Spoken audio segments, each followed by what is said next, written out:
Yes guys, kasama po natin si Paulino from Municipality of El Nido, basketball player. Kamusta yung paghahanda mo? Mukhang tambak yung kalaban. Ano yung ginawa niyo strategy? Magaling lang yung mga kasama ko. Ano yung naging ambag mo? Ano lang, palakpak. Ano yung gusto mo sabihin sa mga sumuporta sa inyo ngayong hapon? Maraming salamat sa lahat na nagsuporta sa amin at thank you.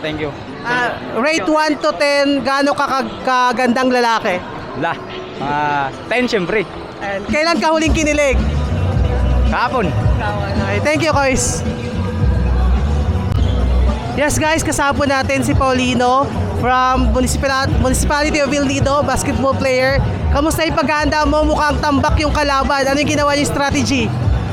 Magaling lang yung mga kasama ko. Ano yung naging ambag mo? Ano lang, palakpak. Ano yung gusto mo sabihin sa mga sumuporta sa inyo ngayong hapon? Maraming salamat sa lahat na nagsuporta sa amin at thank you. Rate 1 to 10, gaano kagandang lalaki? 10 syempre. And kailan ka huling kinilig? Kahapon. Okay, thank you, guys.